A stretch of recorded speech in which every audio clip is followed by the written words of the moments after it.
yang melekat pada Nabi itu, jangankan yang tinggi-tinggi, yang kecil-kecilnya aja bisa diteladan. Ya. Bangun tidurnya Nabi, senyumnya Nabi, jalannya Nabi, cara minumnya Nabi, cara makannya Nabi, cara berpalingnya Nabi, dari yang kecil-kecil saja itu sudah bisa jadi teladan. Seakan-akan Quran ingin katakan seluruh kehidupan Nabi dari bangun tidur sampai tidur lagi terbentang bagi kita yang sangat luas semampu kita untuk meneladaninya. Ya, jadi jangan pisahkan keteladanan pada Nabi, mengambil yang khusus-khusus saja, yang lain tidak. Ya. Ada kaidah dalam ilmu tafsir begini.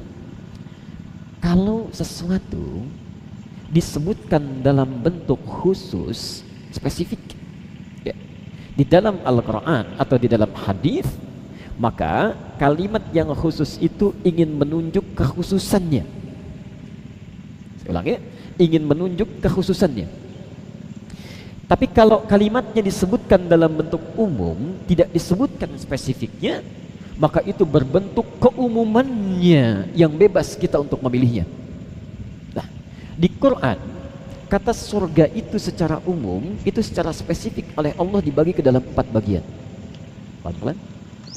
Ada surga yang disebutkan setingkat dengan Nabi, artinya bersama Nabi sallallahu alaihi wasallam, itu surga tingkat tinggi. Saya ulang ya. Ada surga yang pertama setingkat dengan Nabi, bersama Nabi sallallahu alaihi wasallam. Jadi ada orang masuk surga bersama Nabi. Kedua, ada yang tinggal di taman surga, tingkat kedua. Nanti kita akan lihat. Ketiga, ada yang tempatnya di surga seluas langit dan bumi. Dan yang keempat, ada di tempat di surga tapi tidak disebutkan bagaimana keutamaan surganya secara khusus, tapi Nabi menyebutnya dengan mala ainun ra'at wala udhunun sami'at wala khatara ala qalbi bashar. Ini tingkat yang paling rendah. Yang paling rendah pun tidak pernah dilihat oleh mata, terdengar oleh telinga, dan tidak pernah terbayangkan oleh pikiran kita. Di keempat surga ini nanti ada tingkatan-tingkatan lagi, dari yang kecil sampai Firdaus yang paling tinggi. Pelan-pelan. Kalau tidak disebutkan di Quran surga yang mana yang dimaksudkan, artinya semuanya terbentang luas bagi kita untuk memilih mau kemana kita berkumpul dengan keluarga dan ditempatkan di mana oleh Allah Subhanahu wa taala. Ya, saya rinci pelan-pelan. Kita sepakat dulu, sudah ketemu surga untuk keluarganya? Sudah ada ya? Nah, cuma ayatnya baru sepotong, nanti di akhir saya teruskan.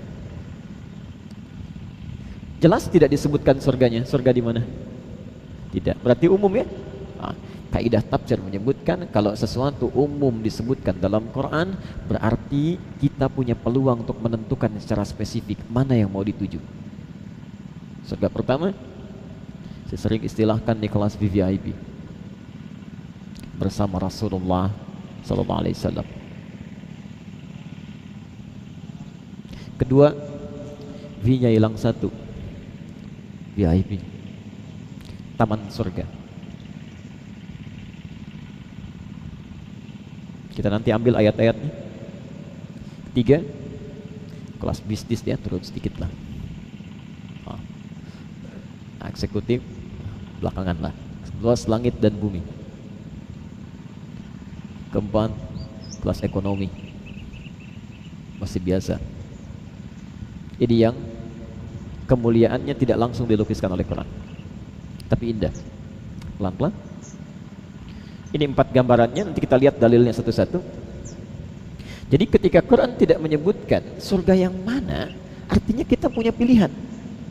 Ya, silahkan disiapkan. Apakah Anda sekeluarga ingin masuk surga tingkat pertama bersama Rasulullah SAW? Di Anda menyiapkan keluarga, begitu masuk surga, sekeluarga langsung berjumpa dengan Rasulullah SAW. Ya. Ada yang Anda mungkin cita-citanya nggak apa-apa, nggak sampai tingkat pertama, saya kedua aja di taman surga. Jadi kita lihat keutamaannya. Ya. Atau bahkan yang penting masuk surga aja lah, nggak apa-apa. Ya, yang penting ada di surga. Ya, tidak ada persoalan mau surga mana saja, pasti enak. Dia pilih nomor yang keempat. Kita lihat nomor 1 dulu. Surga pertama ini langsung disebutkan oleh Nabi SAW dan amalannya dirinci nanti di Quran. Ya. Kata Nabi, man ahabba sunnati faqad ahabbani wa man ahabbani kana ma'i fil jannah. Siapa yang cinta dengan sunnahku, maka dia sungguh telah mencintaiku. Dan siapa yang mencintaiku akan bersamaku dia di surga. Siapa yang mencintaiku akan bersamaku dia di surga. Tingkat nomor 1. Maka kemudian Allah turunkan statement dalam Al-Quran. Yuk kita lihat pelan-pelan. Quran surah ketiga ayat 31. Agak sabar kita ya. 2. Quran surah ke 33 ayat 21. 3. Quran surah ke 59 ayat 7. Terakhir Quran surah ke 75 ayat 22 sampai 23. Ini keindahan tingkat surga yang pertama. Pelan-pelan. Baik. Bapak Ibu sekalian, kita mulai bahasan yang pertama. Ada orang-orang yang diberikan pilihan memungkinkan bagi dirinya bahkan sekeluarga besar masuk tingkat surga nomor pertama bersanding dengan Rasulullah sallallahu alaihi wasallam. Kata Nabi, "Man ahabba sunnati faqad ahabbani wa man ahabbani kana ma'i fil jannah." Siapa yang cinta dengan sunnahku, sungguh dia telah mencintaiku. Lihat syaratnya, mencintaiku. Wa man ahabbani, dan siapa yang mencintaiku, kana ma'i fil jannah, aku pastikan dia akan bersamaku di surga nanti. Maka turunlah kemudian ayat-ayat Quran. Sekiranya kita ingin mencoba meraih itu, bagaimana caranya? Quran surah 3 Ali Imran ayat 31. Qul in kuntum tuhibbunallaha fattabi'uni. Pelan-pelan. Qul in kuntum tuhibbunallaha fattabi'uni yuhibbukumullah wa yaghfir lakum dzunubakum. Kata Nabi, lihat uraiannya, Allah berfirman dalam Al-Quran, Qul, katakan Muhammad, in kuntum tuhibbunallaha, jika kalian serius mencintai Allah. Saya ulang, jika kalian serius mencintai Allah. Ini indah sekali kalimatnya. Pertama, cinta Allah. Fattabi'uni, maka buktikan cinta itu dengan ikuti aku. Ikuti Nabi. Pelan-pelan. Ikuti Nabi sallallahu alaihi wasallam. Katakan Muhammad, jika kalian serius mencintai Allah, maka buktikan cinta itu dengan mengikuti aku. Ikuti tuntunan Nabi Muhammad sallallahu alaihi wasallam. Pelan-pelan. Perhatikan sini di hadis tadi, siapa yang mencintai sunnahku, maka dia telah mencintaiku. Siapa yang mencintaiku, maka dia bersamaku di surga, bersama Nabi sallallahu alaihi wasallam di surga. Lihat, sekarang lihat ayatnya. Kata Allah, ketika ada seseorang yang menginginkan bersama Nabi di surga, mengikuti Nabi, yang paling menarik, kalimat mengikuti Nabi ini disandingkan dengan cinta kepada Allah Subhanahu wa taala. Qul in kuntum tuhibbunallaha fattabi'uni. Kalau kita artikan dari belakang dulu, ya, dari belakang, dari fattabi'uni, artinya ada orang-orang yang dalam hidupnya selalu berkeinginan mengikuti Nabi dalam kehidupannya, maka orang-orang ini bukan hanya ditempatkan oleh Allah bersama Nabi nanti, tapi disebut sebagai orang yang paling serius mencintai Allah. Cinta Anda pada Nabi bukan sekedar menjadikan Anda akan singgah bersama Rasulullah, tinggal di satu tempat, tapi menjadikan Anda pula dicintai oleh Allah Subhanahu wa taala. Pelan-pelan. Yuk, apa konsekuensinya? Satu, orang yang dicintai oleh Allah Subhanahu wa taala, saat dia bersama Nabi nanti, maka saking cintanya Allah kepadanya, diberi kesempatan langsung melihat Allah tanpa hijab. Sekarang bisa lihat Allah? Tidak. Tapi nanti ada orang-orang yang diberi kesempatan oleh Allah langsung melihat Allah tanpa hijab, dan mereka bukan Nabi, bukan Rasul. Quran surah ke-75 ayat 22 sampai 23. Paling kiri posisinya sebelah atas. Wujuhu yawma idzin nadhirah. Ada orang-orang yang di akhirat nanti wajahnya berbinar-binar, gembira luar biasa. Dia memancarkan kegembiraan luar biasa. Apa yang terjadi dengan mereka? Ila rabbiha nadhirah. Karena mereka berhasil melihat Tuhannya Allah tanpa sekat sedikit pun. Ya, tanpa sekat sedikit pun. Saya mau tanya begini. Ada saat kita berkehidupan, misal ya, ada yang selalu memberikan kebutuhan kita. Anda butuh sesuatu, diberikan. Salah, dimaafkan. Dosa, diampuni. Sakit, disembuhkan. Apapun diberikan. Ya, Masya Allah. Tapi Anda tidak pernah bertemu dengannya. Kira-kira ingin tidak berjumpa? Kalau satu kali meminta kita untuk bertemu, mau nggak ketemuan? Tapi kok dalam keseharian tidak terbukti itu. Ketika dipanggil dalam sholat, ya, 5 waktu memanggil kita itu. Kadang-kadang dipanggil misalnya jam 8, ya, maaf, subuhnya jam 4:30, ya, datang kadang-kadang jam 5, datang kadang-kadang setengah 6. Dipanggil zuhurnya 12:08, tadi aja Jumatan 12:08, kadang-kadang datang baru khatib saat naik ke atas mimbar, atau bahkan ada yang datang saat sholat baru akan ditunaikan. Ya, katanya ada kerinduan. Orang rindu itu bahkan seharusnya sebelum dipanggil sudah datang. Ya. Ada yang menarik nanti di Quran, tingkat keimanan dibagi 3 bagian, tingkat kerinduan dibagi 3 bagian. Ya. Jadi ada orang-orang yang saking rindunya sebelum dipanggil dia sudah datang. Quran surah ke-2 Al-Baqarah ayat 151. Fadhkuruni adzkurkum. Ingatlah kalian kepadaku, maka aku akan ingat kepada kalian. Ya. Ingatlah kalian kepadaku, maka aku akan ingat kepada kalian, kata Allah. Ya. Perhatikan, ada orang-orang yang ingat kepada Allah saat dipanggil saja. Misal adzan subuh 4:36 misal saja. Allah ingatkan dia lewat azan, Allahu Akbar, Allahu Akbar. Begitu dipanggil dia baru ingat. Ya, dipanggil ingat. Maka orang seperti ini akan diingat oleh Allah saat dia memanggilnya saja. Saya ulang ya, dipanggil oleh Allah dia ingat. Ya, maka orang seperti ini hanya akan diingat oleh Allah saat dia memanggilnya saja. Jadi kalau dia berdoa meminta kepada Allah, Allah baru ingat. Karena kebiasaannya saat dipanggil dia baru ingat. Ada orang-orang yang dipanggil jam 4:36, Masya Allah, dia jam 3 sudah bangun. Dia ingat, dia sholat, dia berzikir, padahal belum dipanggil. Maka orang seperti ini, Allah akan mengingatnya bahkan sebelum dia memanggilnya. Allah akan memberikan kebutuhannya sebelum dia memintanya. Yang berbahaya, dipanggil 4:36, baru ingat jam 6:34. Ini pun belum mau sholat. Maka sulit bagi Allah untuk mengingatnya. Nah, ada orang-orang yang saking rindunya dengan Allah, dia bangun, dia tunggangi, dia kerjakan amalannya di akhirat, bukan sekedar berjumpa dengan Rasulullah SAW, tapi pertama kali memasuki surganya diperkenankan langsung melihat Allah tanpa sekat. Wujuhu yawma idzin nadhirah ila rabbiha nadhirah. Ada orang-orang yang luar biasa wajahnya gembira karena mampu melihat Tuhan yang dirindukannya, berusaha keras saat di dunia tanpa hijab dia. Sekarang kalau Anda punya keinginan masuk surga bersama Nabi dan dicintai langsung oleh Allah Subhanahu wa taala, perintah Qur'annya kan ikuti Nabi. Bagaimana cara mengikutinya? Apakah ikut salatnya saja? Salatnya sesuai dengan Nabi, tapi lisannya tidak sesuai dengan tuntunan Nabi. Puasanya seperti sifat puasa Nabi, tapi perilakunya tidak seperti perilaku Nabi.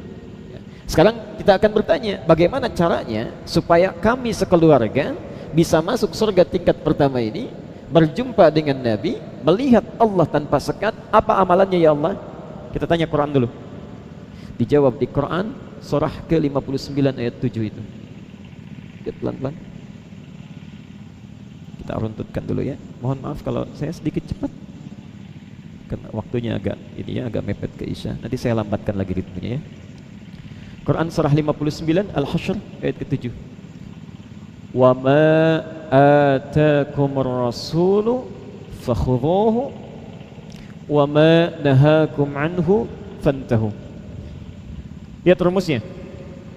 Kata Al-Quran, kalau ada orang yang ingin masuk surga tingkat pertama, bersanding dengan Nabi, melihat Allah tanpa hijab, maka syaratnya ikuti Nabi. Kita bertanya lagi, apa yang diikuti dari Nabi? Kata Quran, ma itu ismun mausulun yadullu alal amiyah. Ya.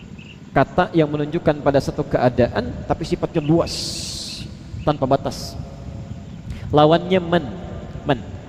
Kalau Anda temukan di Quran kalimat man itu menunjuk pada orang tanpa batas. Bisa laki-laki, perempuan, tua, muda, siapapun itu man. Tapi kalau disebutkan ma itu menunjuk pada keadaan atau benda yang tanpa batas. Ya, apapun itu. Seakan-akan Quran mengatakan wa ma atakumur rasulu, dan segala keadaan yang melekat pada Nabi dituntunkan pada kita, itu yang diikuti. Ya. Ini bukan cuma salatnya saja, bukan cuma puasanya, bukan cuma baca Qurannya, tapi segala yang melekat pada Nabi dibawa dituntunkan kepada kita, itu yang diikuti. Dan segala yang dilarang oleh Nabi ditampilkan pada kita, itu yang dijauhi. Insyaallah. Sekarang kita bertanya, terakhir bagian yang pertama ini, kalau kita bertanya, ya Allah, kalau segala yang dibawa Nabi kemudian dituntunkan kita ikuti, segala yang dilarang kemudian kita jauhi, itu masih luas. Ada nggak yang lebih spesial, spesifik kepada kami? Seperti apa tuh yang dilarang, seperti apa yang dituntut? Ya. Maka di ayat terakhir Quran surah 33 ayat 21. Di sini saya berhenti dulu.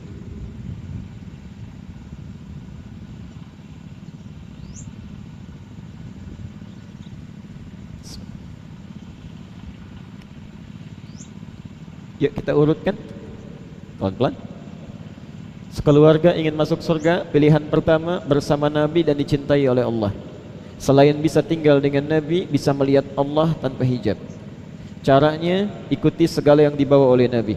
Kita bertanya apa saja yang diikuti itu? Dijawab di Quran surah ke-33 Al-Ahzab ayat 21. Mari kita lihat turunannya.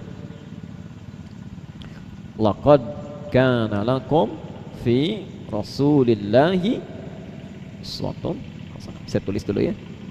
Laqad kana lakum fi Rasulillahi uswatun hasanah.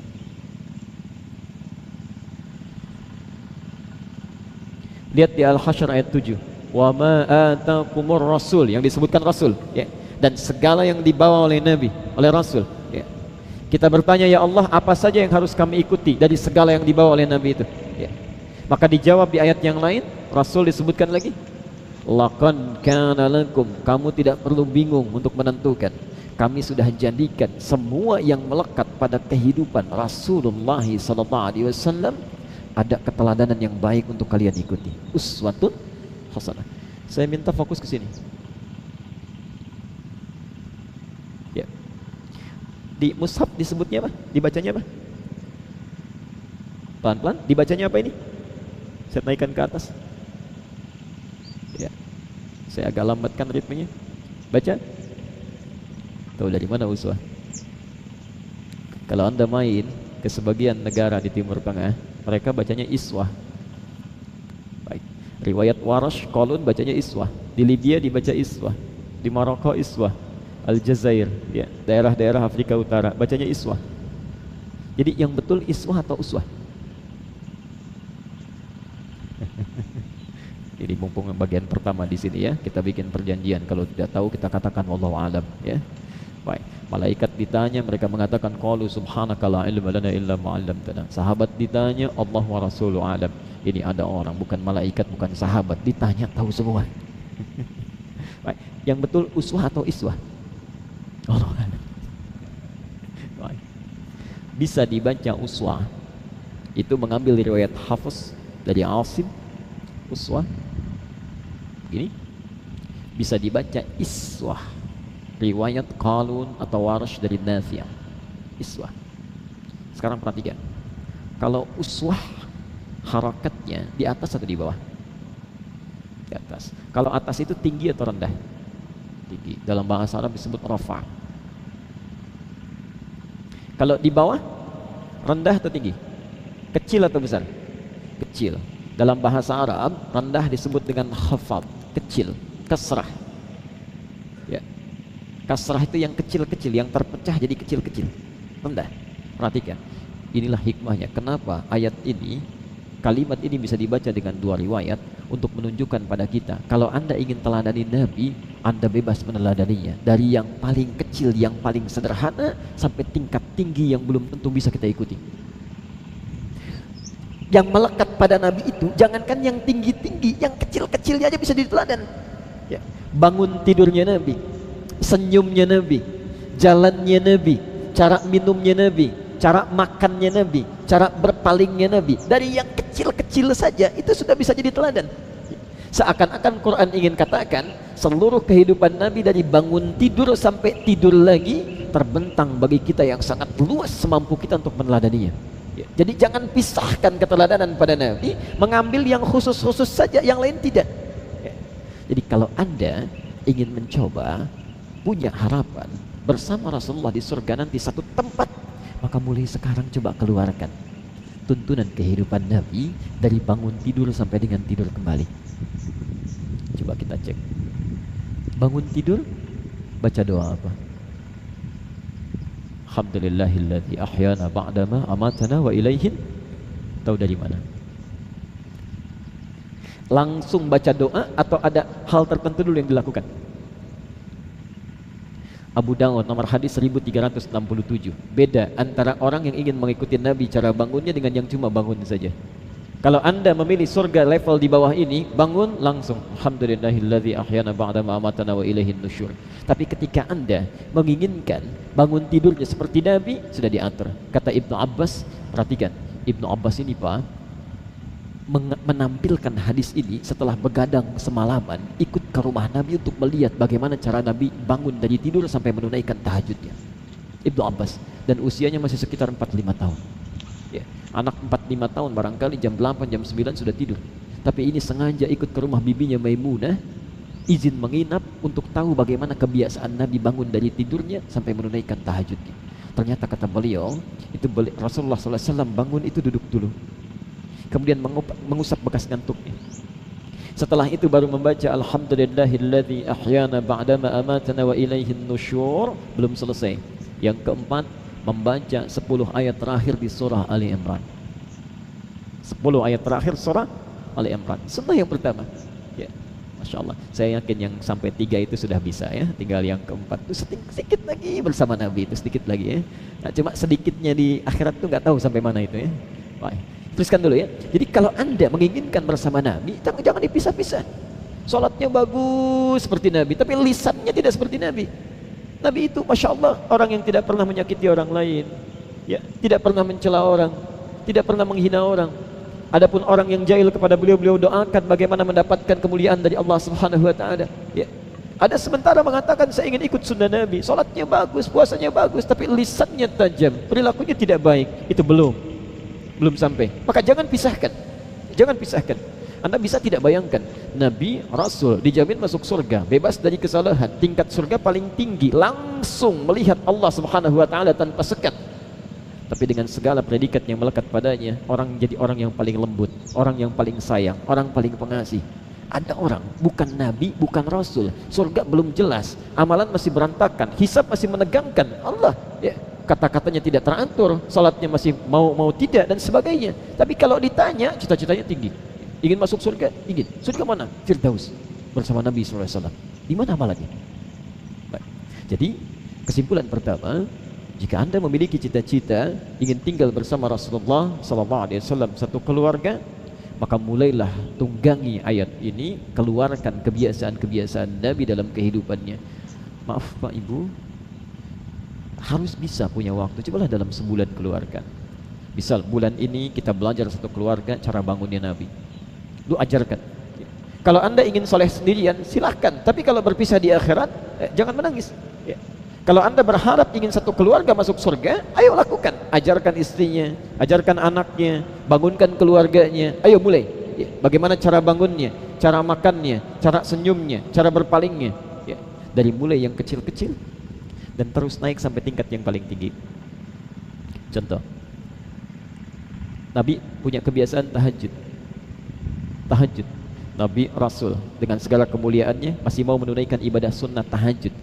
Tahajudnya, yuk perhatikan. Maaf, kira-kira kalau tahajud ingin seperti Nabi atau mirip-mirip Nabi? Al-Bukhari nomor hadis 2013. Hadis Muslim nomor hadis 765. Ada juga caranya Muslim nomor hadis 749 dari Ibnu Umar. Pelan-pelan. Misal, saya ambil contoh ya. Dari yang paling ringan tadi bangun tidur, tapi kan harus ditanya kapan Nabi bangunnya. Ya. Kata Quran, jangankan yang ringan-ringan, ya. Sampai yang tingkat tinggi pun ada, yang kadang kita sulit untuk meneladaninya. Lihat seorang Nabi, Rasul dijamin masuk surga, masih mau tahajud. Ketika ditanya ke Aisyah radhiyallahu anha, bagaimana tahajudnya Nabi? Kata Aisyah, la tas'al an husnihinna wa qulihinna. Tolong jangan banyak dipertanyakan bagaimana bagusnya tahajud Nabi serta panjang bacaannya. Jangan ditanya. Sulit bagi engkau meneladaninya. Tiba-tiba Abdullah bin Mas'ud, Hudzaifah al-Yamani penasaran. Diikuti, dilihat, berdiri di belakang Rasulullah SAW. Ternyata rakaat pertamanya apa? Rakaat pertamanya itu 100 ayat Al-Baqarah. 100 ayat. Dan belum ruku. Dikira Abdullah bin Mas'ud akan ruku, ternyata nyambung ke Ali Imran. Dikira akan ruku, ternyata nyambung ke An-Nisa. Rakaat pertama baru berhenti di An-Nisa ayat 176. Setelah itu baru ruku. Seorang Nabi, Rasul, jaminan surga sudah melekat, masih mau menunaikan tahajud, rakaat pertamanya 5 juz 4 halaman. 5 juz 4 halaman. Setelah peristiwa itu Abdullah bin Mas'ud dan Hudzaifah al-Yamani tidak ikutan lagi belakang. Ya, kata Abdullah bin Mas'ud, bukan capek, saya khawatir tidak khusyuk karena selalu menduga kapan itu Nabi rukunya, kapan Nabi rukunya, karena penasaran terus.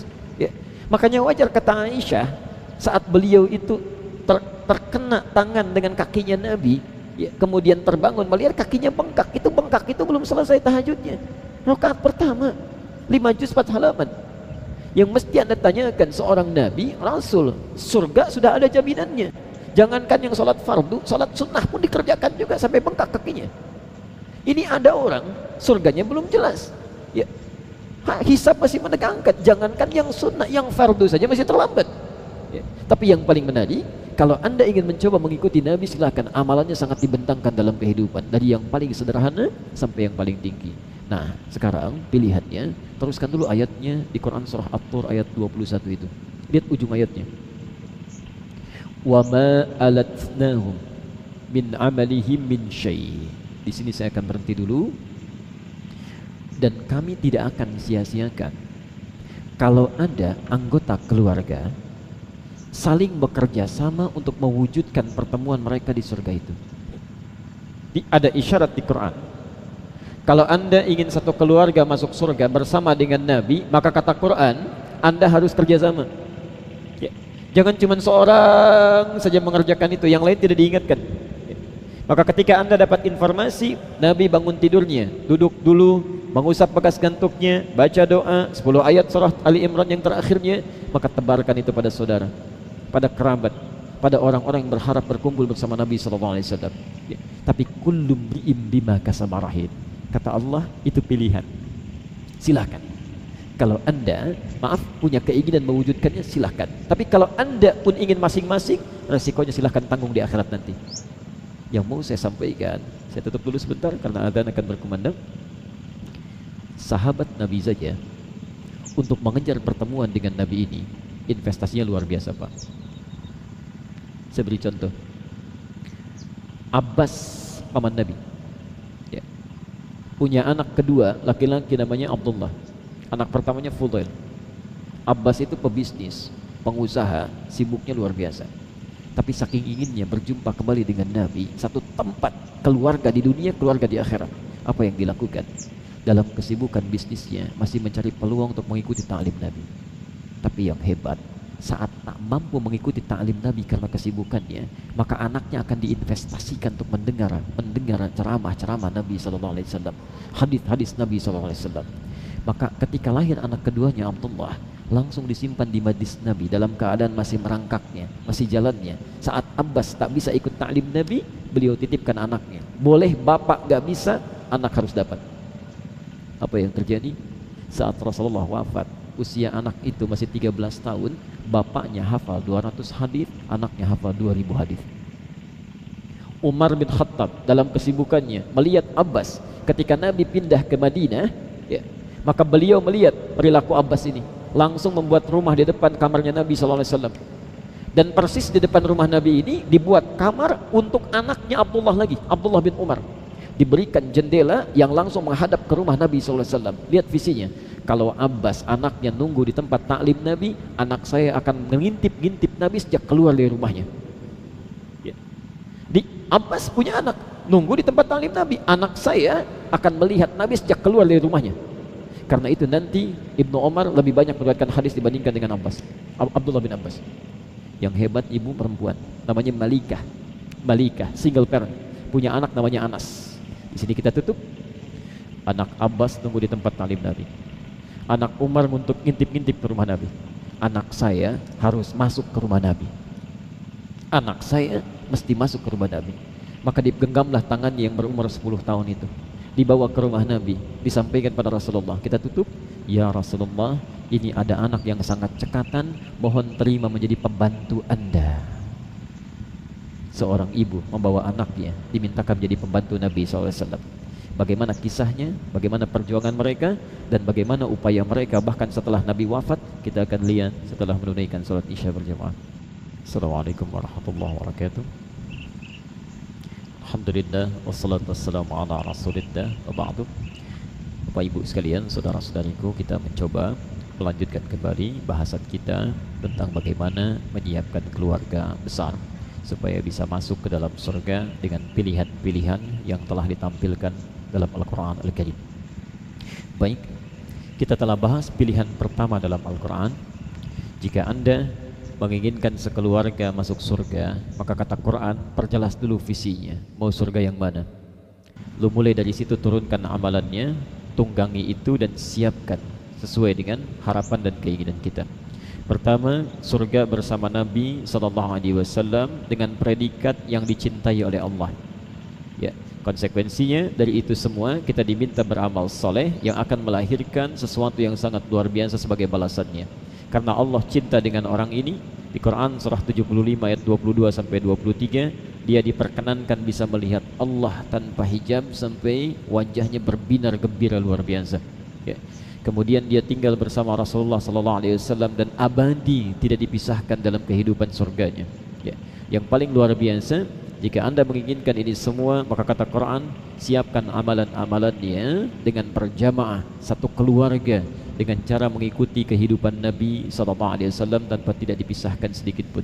Dari mulai persoalan yang paling sederhana, iswah, sampai dengan hal-hal yang mungkin cukup sulit atau kompleks untuk diikuti sesuai batas kemampuan kita, atau uswah.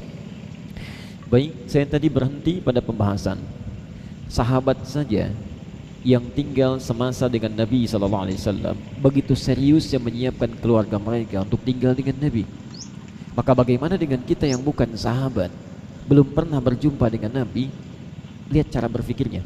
Orang yang pernah tinggal dengan Nabi saja punya harapan besar supaya menyatu kembali, tidak dipisahkan. Saking gembiranya hidup dengan Nabi di dunia, punya harapan supaya tidak dipisahkan di akhirat nanti, satu keluarga besar.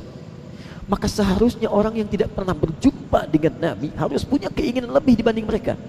Ya.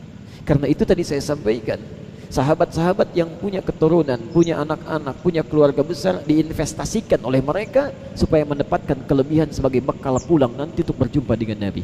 Ya. Maka Umar bin Khattab merasa keluarganya belum aman. Ini Umar ahli surga, anaknya banyak hafal hadis, tapi merasa belum aman. Ya. Abbas itu paman Nabi, tapi merasa belum aman dengan keluarganya. Maka beliau siapkan keluarganya, siapkan anak-anaknya. Bahkan seorang perempuan single parent bernama Malikah itu sampai punya visi yang sangat luar biasa dalamnya. Anak Abbas menunggu di tempat ta'lim Nabi, anak Umar ngintip-ngintip ke rumah Nabi, anak saya mesti langsung masuk ke rumah Nabi bagaimanapun caranya. Beliau paham Nabi orang lembut, paling baik, tidak akan mungkin merepotkan seseorang. Maka dikirimkan anaknya yang 10 tahun itu. Dikatakan, ya Rasulullah, ini anak begitu cekatan, mohon terima menjadi pembantu Anda. Ya. Ibu kira-kira mau tidak Bu, ada orang yang pribadinya mengikuti sunnah Nabi, diikuti baik, terus ibu ajak anak ibu itu, Pak tolong titip anak saya jadi pembantu. Oh enggak, tidak mudah. Tapi Malikah punya visi, ini Nabi pasti tidak akan merepotkan. Benar saja, Ternyata setelah 10 tahun membantu Nabi, kemudian Rasulullah SAW wafat, ditanya, "Hei Anas, apa yang pernah kau dengar selama membantu Nabi?" Kata Anas bin Malik ini, "Saya tidak pernah mendengar satu kalimat pun saat membantu Nabi sampai beliau wafatnya, kecuali satu saja. Ya Anas, madza akhtumuka?" Anas, apa yang bisa saya bantu? Anas, apa yang bisa saya bantu? Karena Rasulullah paham saat ibunya menitipkan, sebetulnya bukan ingin jadi pembantu, tapi ingin belajar kehidupan Nabi SAW langsung di rumahnya. Maka saat Nabi makan, bekasnya cuci sendiri. Saat Nabi punya sesuatu yang sobek di bajunya, jahit sendiri. Saat sandalnya copot pun beliau sambungkan sendiri. Tidak pernah mengatakan, Anas bikinkan ini, Anas kerjakan itu, Anas lakukan ini. Saking pahamnya. Insya Allah. Baik. Abu Hurairah, nama aslinya Abdus Syams, ya. Kemudian dari Persia ini pindah masuk Kristen, ganti nama, ya, pindah, maaf. Kemudian tidak puas dengan kepercayaan barunya, dengar ada seorang nabi di Madinah, berangkat langsung ke Madinah. Begitu melihat Rasulullah SAW, terpukau dengan beliau, dengan karismanya, dengan pesonanya, masuk Islam, berganti nama menjadi Abdurrahman. Perhatikan cara berpikir Abdurrahman ini. Sahabat lain sudah masuk Islam, Abdurrahman masuk Islam 3 tahun sebelum Nabi wafat, tapi punya daya fikir yang luar biasa. Beliau merasa, saya terlambat nih, orang lain sudah masuk Islam duluan, saya ketinggalan. Maka cara berpikirnya, saya akan mengumpulkan amalan walaupun sebentar, yang dengan amal itu saya berkeinginan tidak akan dipisahkan dengan Nabi SAW di akhirat nanti. Maka saat sahabat menunggu di tempat taklimnya Nabi, ada yang menunggu di masjidnya Nabi, ada yang menunggu di tempat pekerjaan saat Nabi mengunjungi, ini Abdurrahman bin Sakhr menunggu langsung di samping rumah Nabi, mengintip-intip ketika Nabi sejak mulai keluar dari pintunya di rumah, dilihatnya bagaimana cara jalannya, bagaimana cara nengoknya, bagaimana cara beraktivitasnya, diikuti kemanapun, dicatat. Masya Allah. Itulah sebabnya 3 tahun hanya berjumpa dengan Nabi sampai bisa menghafalkan 7.000 hadis dari Nabi SAW. 7.000 hadis. Yang paling unik, saat beliau mendapatinya langsung dari Nabi, seketika akan diamalkan. Lihat Nabi jalan, diikuti cara jalannya Nabi. Lihat Nabi makan, diikuti cara makannya Nabi. Lihat Nabi sholat, diikuti cara sholatnya Nabi. Sampai ketika Nabi mengatakan, meminta untuk berkasih sayang, jangankan pada manusia, tapi pada hewan sekalipun. Allah. Begitu kembali, tiba-tiba melihat ada seekor anak kecil kecil, anak kucing kecil, kucing liar. Kalau kucing liar bahasa Arabnya itu hurrah, hurratun. Kalau kucing rumahan namanya kitput, ya. Diserap ke dalam bahasa Inggris menjadi kitty, ada Hello Kitty. Nah, itu kucing rumahan. Okay. Kalau kucing liar hurratun pakai H besar. Anak kucing kecil disebut dengan Hurairah. Hurairah. Mendengar kata Nabi mesti sayang, diambil anak kucing kecil itu, dibawa oleh beliau. Saking ingin mempraktekkan sunnah Nabi, jangankan pada manusia, pada anak kucing, dibawa ke tempat beliau tinggal, disimpan di tempat yang paling istimewa. Kalau malam-malam diselimuti, lapar diberikan makanan, saking sayangnya dibawa-bawa kemanapun beliau beraktivitas. Ya, ikut ta'lim Nabi dibawa, ikut beraktivitas dibawa, sampai seketika berjumpa dengan Rasulullah. Kucing, anak kucing itu sedang disembunyikan di jubahnya. Tiba-tiba keluarlah anak kucing kecil itu, terlihat oleh Nabi. Kata Nabi dikatakan sejak saat itu, Anta Abu Hurairah, Anta Abu Hurairah, kamu ini bapaknya anak kucing kecil. Jadi, kalau ada orang yang sayang kepada kucing, bahkan anak kucing, tidak ada yang sesayang engkau seperti sayang bapak kepada anaknya. Anta Abu Hurairah. Coba, ada yang piara anak kucing di sini sampai dibawa ke kantor, ke ruang makan? Gak ada. Abu Hurairah. Ibu kalau mau silakan, karena belum ada Ummu Hurairah itu ya. Baik, baru abunya saja. Silakan. Nah, lihat, semua catatan beliau didokumentasikan, dihafalkan, diteruskan kepada kita, seakan-akan ada pesan dari diri beliau bahwa saya pernah tinggal 3 tahun bersama Nabi, begitu indahnya. Saya cari bekal menghafal hadis dan menunggangi itu untuk bersama Nabi nanti. Maka Anda yang tidak pernah berjumpa dengan Nabi, baca ini hadis-hadis saya yang pernah saya tuliskan, tunggangi itu, praktekkan dalam kehidupan. Mudah-mudahan berjumpa dengan Nabi SAW. Sejauh mana kita tidak merindukan Nabi, orang yang paling sayang kepada kita, bahkan lebih daripada ibunda kita, paling sayang. Yang diingat di akhir kalimat hidupnya itu cuma kita, umatnya. Saat Nabi mau berkorban pun, lihat Ibnu Majah nomor hadis 3221 dari Jabir bin Abdullah. Kata Jabir, ra'aitu Rasulullah sallallahu alaihi wasallam hina yadhbah aqbala al-qiblah thumma qala. Perhatikan, saya sering kali melihat Nabi sallallahu alaihi wasallam saat berkorban menghadapkan hewan korbannya ke arah kiblat. Sunnah pertama, ya, jadi hadapkan dulu ke kiblat. Thumma qala, kemudian mengucapkan, lihat kalimatnya, Allahumma hadza min Muhammad wa ali Muhammad wa ummat Muhammad. Kemudian beliau mulai berkata, menunjukkan korbannya, ya Allah, mohon terima korban ini dari Muhammad, dari seluruh keluarga besar Muhammad, dan dari umatnya Muhammad sallallahu alaihi wasallam yang selama hidupnya sampai wafat mungkin dia belum bisa berkorban. Karena beliau rata-rata berkorban 100 ekor dengan hewannya. Anda bisa bayangkan, jangankan keluarganya, umatnya yang selama hidupnya belum bisa berkorban itu masih difikirkan oleh Nabi. Ya. Jadi Nabi itu orang kaya atau miskin? Kalau disebut kaya, lihat tempat tinggalnya.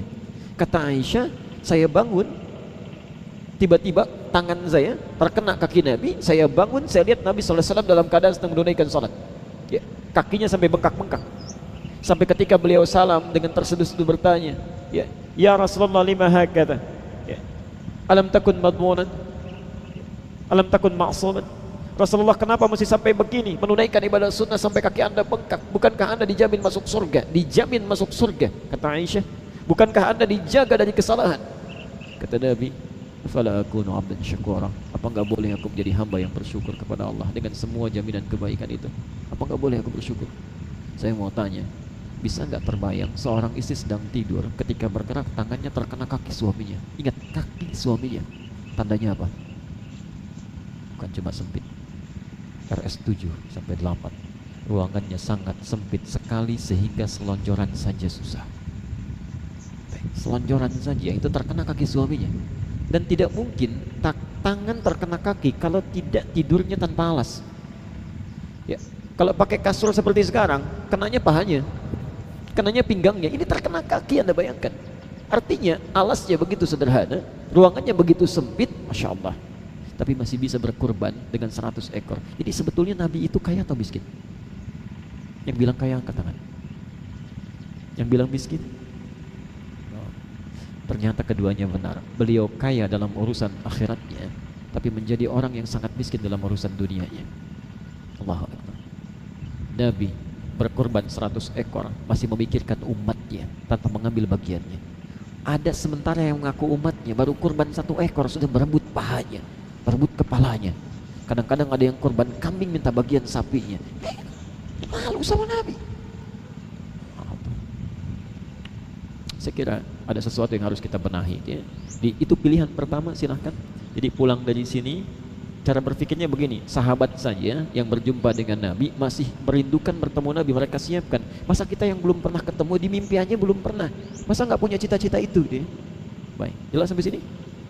Itu baru yang pertama. Maaf, kita sepakati dulu karena kita belum bahas 3 yang lainnya. Kita sampai jam berapa? Baik. Alhamdulillah. Boleh, silakan sampai jam 10 sampai jam 11 silakan, gak ada masalah. Baik. Tapi saya jam 9 mau pamit ya. Silakan kalau mau diteruskan. Jelas nomor 1 ya, pilihan pertama. Jadi caranya nanti silahkan keluarkan pelan-pelan saja, tidak usah terlalu kita ingin semuanya, pelan-pelan ya. Misal rencana di bulan ini insya Allah ya, Masya Allah sudah masuk kepada Jumadal Ula sebentar lagi ya. Antum keluarkan misal bimbingan keluarga dalam tuntunan sunnah Rasulullah, Quran dan sunnah. Misal Anda yang para ayah, suami, keluarkan ayat-ayat Quran tentang ayah. Bagaimana peran ayah yang baik, lihat kehidupan Nabi. Ibu tentang ibu Qurani, lihat tuntunannya, lihat istri-istri Nabi ya. Nanti keluarkan. Dan itulah qadar Allah kenapa istri Nabi lebih daripada 4. Karena ternyata setiap karakter perempuan di muka bumi itu terwakili melalui karakter istri-istri Nabi SAW, dan dididik oleh Nabi supaya jadi inspirasi kebaikan nanti. Silahkan keluarkan ya. Ada bimbingan untuk anak, keluarkan semuanya, tilawahi itu, praktekkan. Maka tidak akan ada keindahan dalam rumah tangga kecuali yang nampak semuanya baik saja.